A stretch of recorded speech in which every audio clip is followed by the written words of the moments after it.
Okay, everyone, we're finally here. The review of the SegaCD. This is my Model 2 SegaCD. They made a Model 1, which went under the Model 1 Genesis, but this one was better remade when they remade this Genesis. See, the Genesis fits in there very nicely and snugly.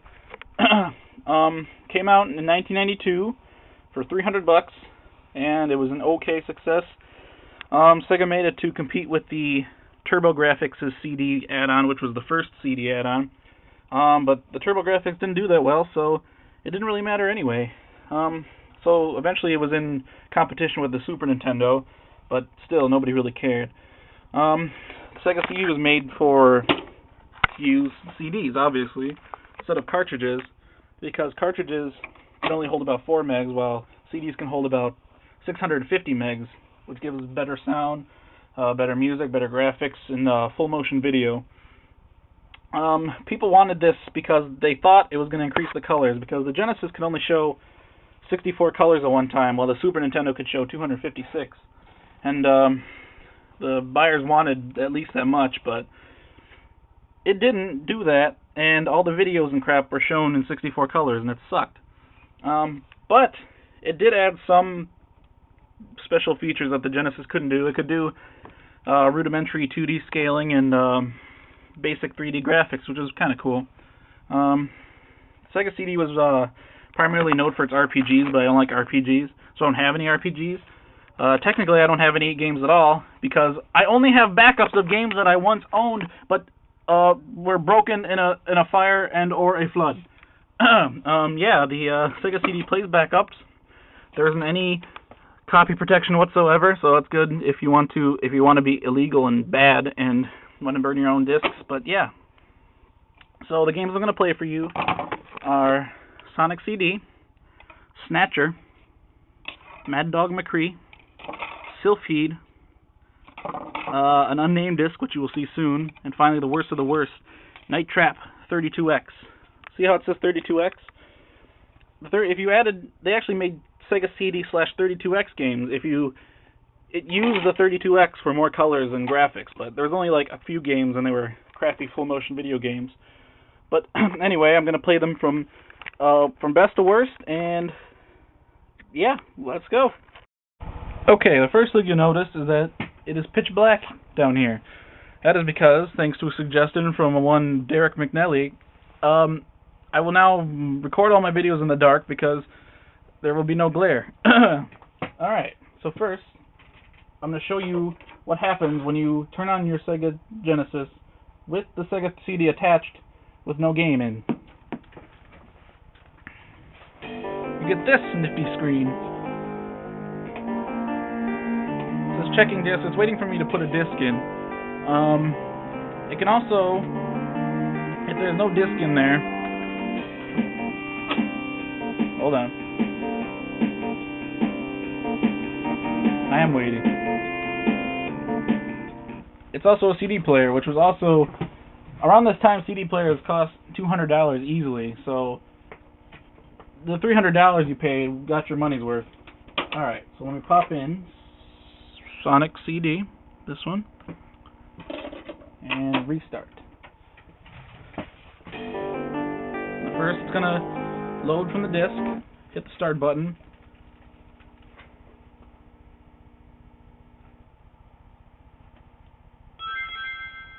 Sega. It does this for every game now.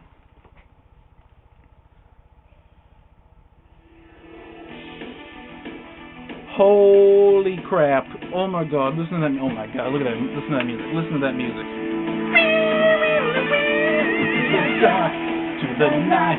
It's a supersonic flight. Gotta keep it going. You have to realize, nobody had heard anything like this before. This was awesome. It wasn't like beep beep boop boop boop like the crappy NES at the time. This was real Sonic Sega CD quality audio. It was awesome. So let's go back into the game. Oh yeah, of course there's a video, but watch on YouTube. It's okay.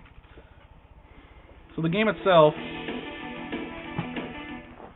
pretty much what you'd expect out of Sonic.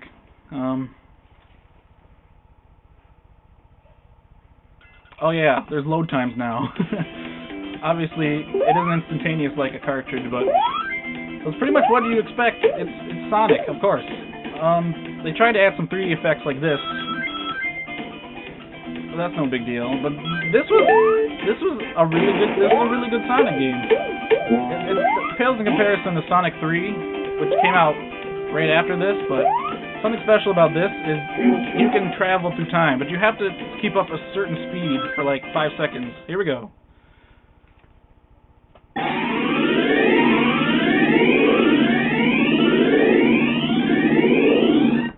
And it takes you basically to the same level, but it's either in the future or the past. This is the future version, which is like a dystopia kind of thing.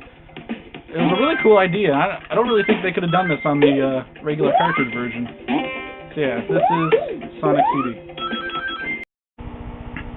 Alright, so this next game isn't really well known, but it's kind of sad. It's called Snatcher, and it's an adventure game. It was created by Hideo Kojima, the same guy who made Metal Gear. In fact, in this game, there's a character called Metal Gear Mark II. You might have seen him in Metal Gear Solid 4. And he's like your little buddy, and he follows you around and helps you solve crimes. This is one of, if not the best, adventure game ever. It's an enthralling story. Graphics are really good. Yeah, that's really long. It's about 8 minutes long, but basically, your name is Gillian Seed, and you have to go chase snatchers who swarm like robots that steal people's bodies. It's insane. It's linear like you'd expect, but let me just get to the entrance.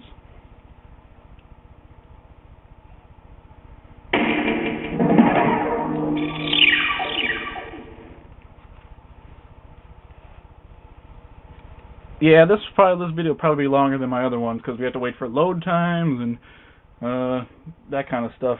I can't skip over any of this, so I'm sorry. Welcome to Junker Headquarters. Can I help you? Yes, you can. So I'm gonna enter, and I'm gonna talk to Mika. Her name's Mika. Oh, she won't let me in, so I have to talk to her.